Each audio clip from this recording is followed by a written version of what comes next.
Finanzas con Pedro Tello Villagrán.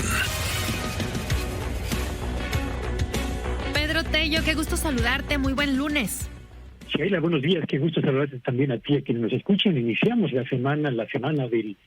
última semana del cuarto mes de este 2022, que ha sido de verdad muy complicado. Sí, y nos tienes información justo sobre esto de la fiscalización a los grandes contribuyentes que generó el SAT. Sí, fíjate que es interesante observar cómo desde que empezó esta administración, uno de los propósitos centrales del sistema de administración tributaria fue acrecentar la cobranza de impuestos que no se habían pagado apropiadamente por los grandes contribuyentes de nuestro país.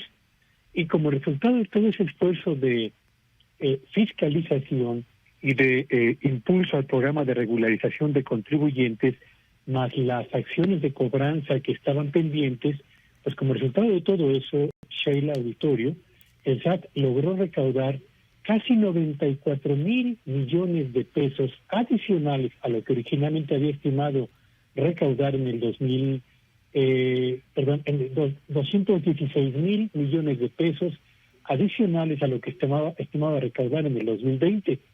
Y en el 2021, el monto de lo que obtuvo por cobranza asociada a fiscalización o a regularización en el pago de impuestos de los grandes contribuyentes escaló hasta los casi 209,000 millones de pesos.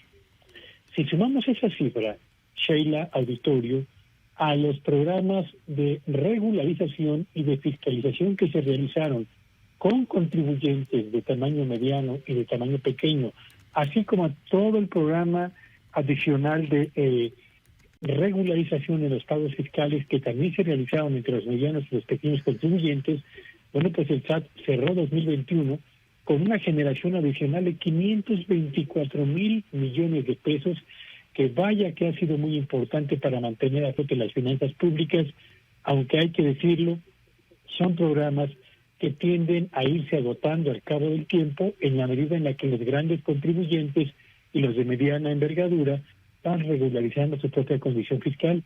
Sin embargo, no deja de ser interesante subrayar que quien ha hecho parte de su tarea muy bien es evidentemente el SAT, en lo que atañe a la recaudación de todo aquello que permanecía pendiente, sea porque no había actos de fiscalización o porque no se realizaba un escrutinio muy cuidadoso de cómo se habían pagado los impuestos, particularmente en los grandes contribuyentes, Sheila.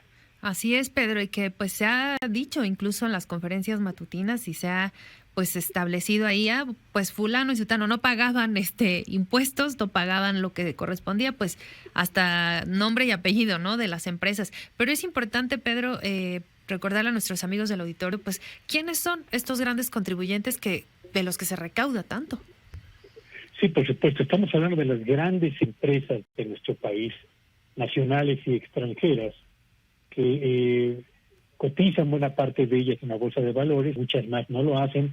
Estamos hablando de un universo de alrededor de 11,028 empresas que son los grandes contribuyentes de nuestro país y de los cuales en el año 2021, solo en el 2021, se fiscalizó los pagos de impuestos de cerca de 1,248, es decir, cerca del 10% de los grandes contribuyentes fueron fiscalizados el año pasado, lo que permitió generar al SAT, solamente de esos 1,248 grandes contribuyentes, ingresos adicionales por casi 209,000 millones de pesos. Así que yo diría enhorabuena porque se vigile el cumplimiento de las obligaciones tributarias que compete a todos los contribuyentes de nuestro país, pero ojalá que este programa, Sheila y auditorio, que vigile a los contribuyentes cautivos sin importar su tamaño, y lo quiero subrayar, que vigila a los contribuyentes cautivos sin importar su tamaño, sea acompañado al mismo tiempo por toda una estrategia que apunte hacia el sector informal de la economía,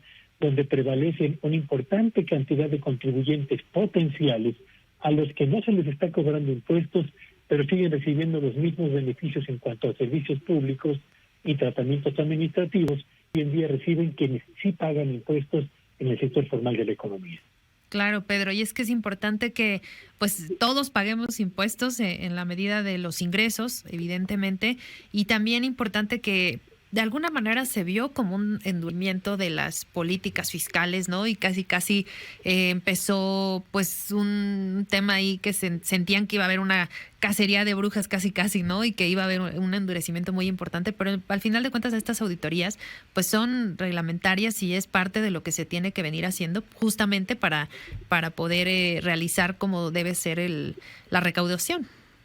Por supuesto que sí. Yo creo que hasta este momento, y seguramente habrá casos excepcionales, y lo subrayo, seguramente habrá casos excepcionales Sí. en los que la autoridad seguramente fue más allá de lo que le permite la ley. Sí. Pero lo cierto, Sheila, auditorio, es que en la medida en la que el propio sistema de administración tributaria se asegure de que en México paguen impuestos quienes deben de hacerlo, y paguen los impuestos que deben realmente pagar, en esa medida tendremos finanzas públicas lo suficientemente robustas por cuanto a ingresos se refiere, o más que robustas, yo diría apegadas a lo que la ley en materia fiscal establece para poder financiar el gasto gubernamental que al final del día termina por beneficiarnos o debería beneficiarnos a todos.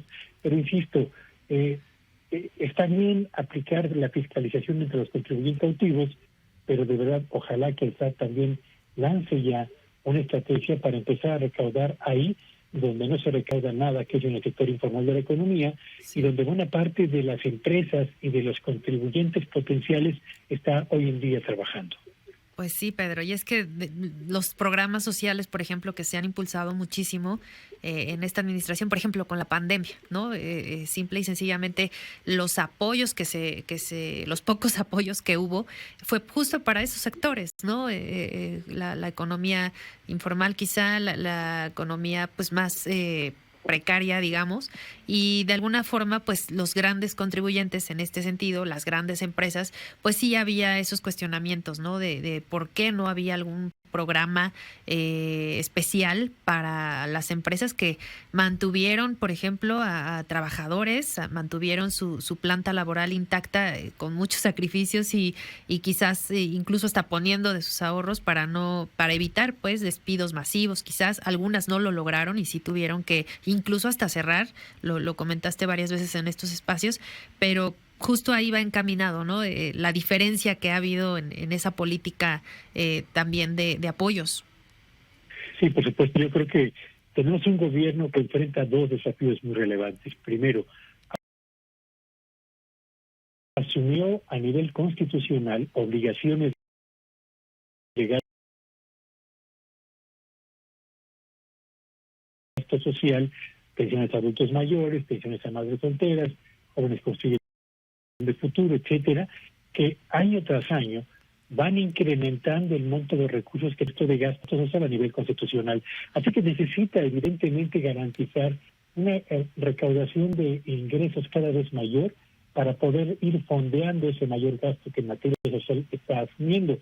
Ese es un primer desafío muy importante que lo obliga a ser muy eficaz en la recaudación fiscal. Y el otro gran desafío es cómo evita que la economía mexicana vuelva nuevamente al estancamiento, justo cuando lo que necesitamos es reactivar la inversión productiva, la generación de riqueza, la generación de empleos y crear un soporte a nivel de red a escala nacional para el bienestar de la mayor parte de los hogares en México, asumiendo que la desaceleración de la economía y el impacto desfavorable del aumento de la inflación está verdaderamente desgastando los niveles de bienestar en buena parte de los hogares en nuestro país. Así que dos retos importantes para el presente y el corto plazo de la presente administración, Sheila.